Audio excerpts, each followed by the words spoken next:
22 septembre 1918. L'aube grise se lève sur les forêts détrempées autour de Verdun. Les Américains du 23e Infantry avancent lentement, les bottes s'enfonçant dans la boue froide. Dans l'air flotte une odeur de poudre, de pluie et de feuilles écrasées. Et puis, un bruit sec. Pas un coup de fusil, pas l'écho d'une mitrailleuse.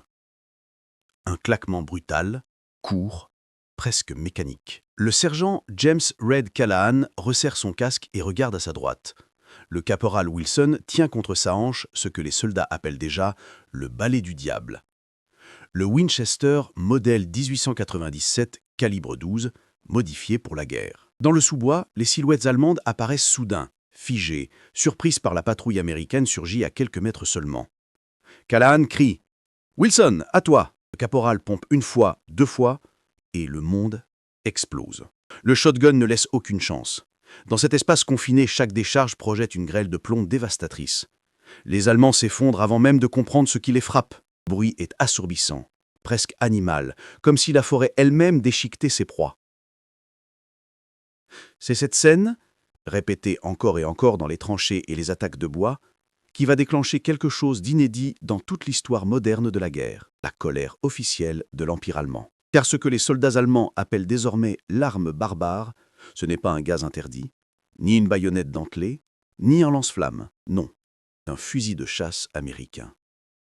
Un fusil trop efficace. Dans les jours qui suivent, les rapports allemands affirment que l'arme déchire la chair, qu'elle cause des blessures inhumaines, que son usage viole les lois de la guerre. Les officiers sont furieux.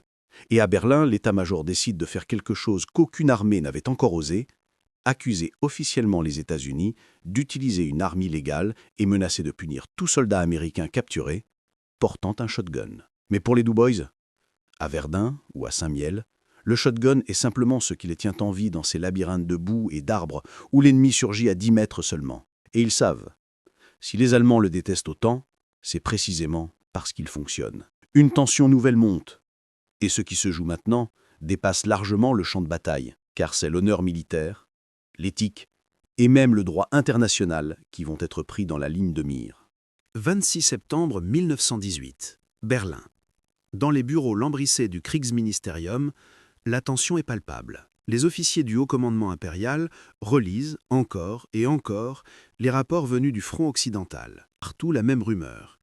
Les Américains utilisent un fusil à pompe si destructeur dans les combats rapprochés que les unités allemandes parlent d'armes de boucherie.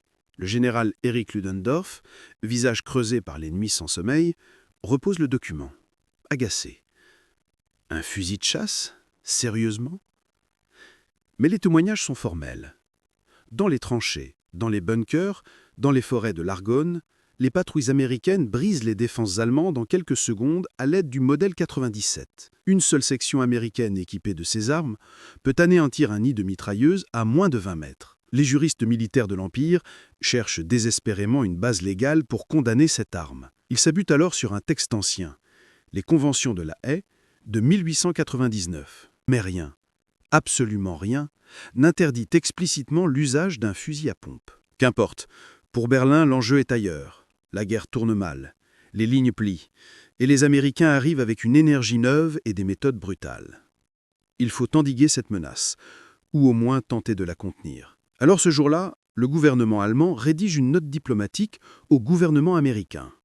Un document sec, froid, accusateur. L'utilisation du fusil à pompe provoque des blessures inhumaines et viole les lois et coutumes de la guerre. Tout soldat américain capturé portant un shotgun ou des munitions correspondantes sera exécuté. La décision est extrême, unilatérale et profondément révélatrice de l'état de panique qui s'installe dans les rangs allemands. Car jamais les États-Unis, ni la France, ni le Royaume-Uni n'avaient été menacés ainsi pour une simple arme individuelle. Lorsque la note arrive à Washington, elle choque autant qu'elle amuse. Le secrétaire d'État américain Robert Lansing n'en revient pas. Il proteste contre un fusil, mais il utilise les gaz toxiques. Le paradoxe allemand saute aux yeux. Le pays qui a déchaîné les obus au chlore autour d'Ypres en 1915 ose dénoncer une arme de chasse modifiée. Pour Washington, la réponse ne fait aucun doute. La protestation allemande n'est rien d'autre qu'un aveu de faiblesse. Dans les bois trempés de la Meuse-Argonne, les Dostboy, eux, ne lisent pas les notes diplomatiques. Ils chargent leur Winchester, ils soufflent sur la buée de leurs lunettes, ils avancent. Et si l'ennemi déteste cette arme, alors ils savent qu'ils doivent la garder et l'utiliser encore. 5 octobre 1918. Washington, D.C. Le matin clair, presque serein, loin des hurlements des tranchées européennes. Mais, au département d'État, l'ambiance est électrique. La note allemande exigeant l'exécution des soldats américains capturés avec un shotgun vient d'être posée sur la table du secrétaire Robert Lansing. Il lit chaque ligne lentement, les sourcils froncés.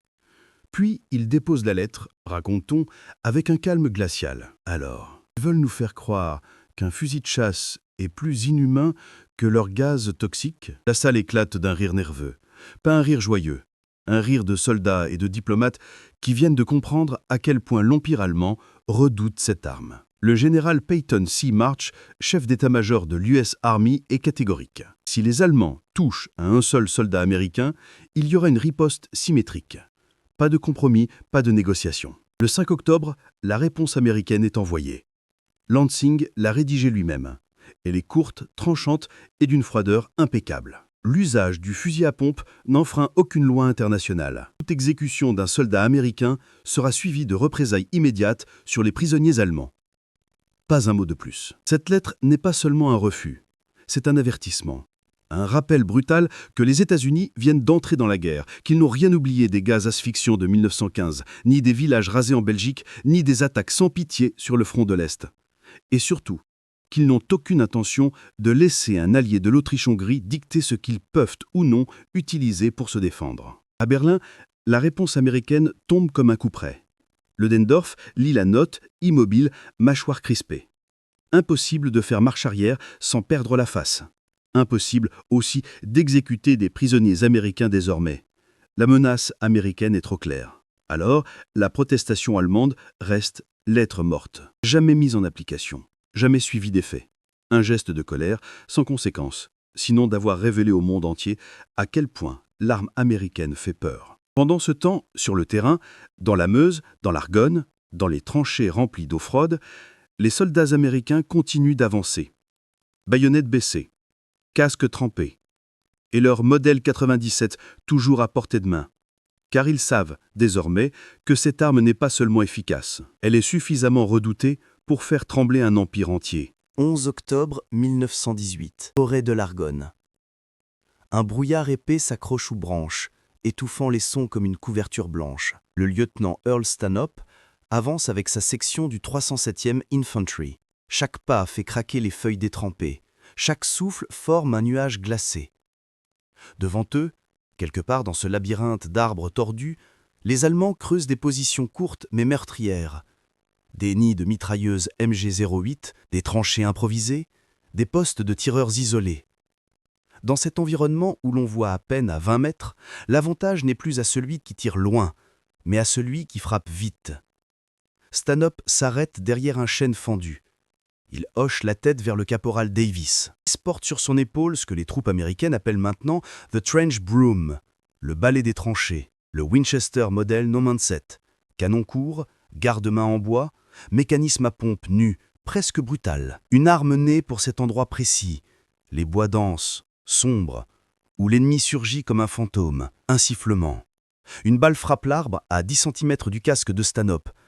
La section se plaque au sol. On distingue la silhouette d'un bunker allemand, partiellement camouflé par des fougères. « Davis, c'est pour toi !» Le lieutenant n'a pas besoin de crier. Le caporal comprend immédiatement. Il se relève d'un bond, fonce en zigzag sous les branches. À mesure qu'il approche du bunker, les tirs ennemis se dispersent. Les Allemands ne savent pas où viser. Davis glisse derrière un tronc, pompe son arme. Clac! Cha-chank! Puis, il jaillit du couvert. La première salve arrache l'ouverture du bunker comme une tempête de pierre. La seconde fait taire la MG-08. La troisième, tirée à moins de 6 mètres, met fin à toute résistance. Les soldats du 307e regardent, stupéfaits, la vitesse à laquelle le bunker vient d'être neutralisé. 6 secondes. Pas plus. Pour les Allemands, ces combats sont un cauchemar. Leur doctrine repose sur la puissance de feu à distance, les salves disciplinées, les lignes organisées. Mais face aux Américains qui déboulent dans les bois avec un fusil capable de nettoyer une tranchée avant même que l'ennemi ne réalise ce qui se passe, La discipline prussienne ne suffit plus. Dans leur rapport, les officiers allemands utilisent des mots inhabituels. Schockwaffe, arme de choc, unfair, grausam, cruel. Loin des bureaux de Berlin, ici, dans l'Argonne, les soldats allemands ne pensent ni aux conventions de La Haye ni aux notes diplomatiques. Ils pensent à survivre.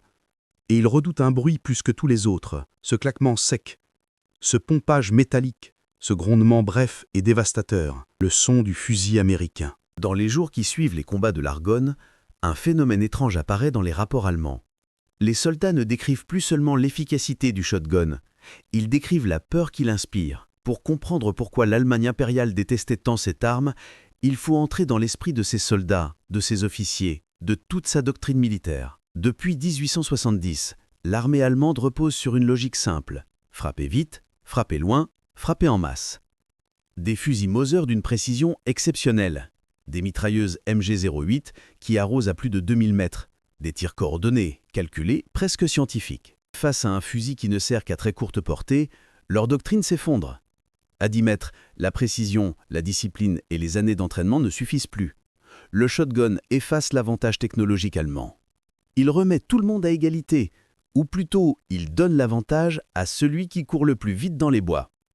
C'est une humiliation. Le modèle 97 ne demande ni finesse, ni adresse exceptionnelle. Il demande du courage et de la proximité. Et dans une tranchée, à 3 mètres de distance, l'effet est catastrophique. Les blessures causées par une gerbe de plomb à courte distance ne ressemblent pas à celles d'un fusil traditionnel. Elles sont larges, massives, irrégulières. Les médecins allemands n'avaient jamais vu ça. Et leur réaction fut instinctive, inhumain. Dans les couloirs étroits, dans les bunkers, dans les boyaux en zigzag, une section équipée de shotgun peut avancer comme une vague. Une détonation, un corps tombe, une pompe, une autre détonation. Répétez cela 3 fois et une position entière est balayée. Les Allemands n'étaient pas seulement dépassés, ils étaient totalement impuissants. La peur du shotgun devient psychologique. Certains soldats rapportent dans leurs journaux: on préférerait être face aux tanks britanniques plutôt que face aux Américains avec leurs fusils à pompe. D'autres parlent de cauchemar, du bruit du mécanisme, du claquement métallique avant chaque tir. Pour la première fois dans la guerre, les soldats allemands ressentent que l'ennemi utilise une arme faite uniquement pour tuer à bout portant, sans élégance, sans règles aristocratiques, sans duel à distance. Une arme de survivant, pas de gentleman. Cette humiliation, cette peur, cette impression d'être chassé comme du gibier, cela plus que tout qui nourrit la haine allemande. Mais la guerre n'est pas terminée, et bientôt ce débat va exploser sur un terrain que personne n'attendait, celui du droit international.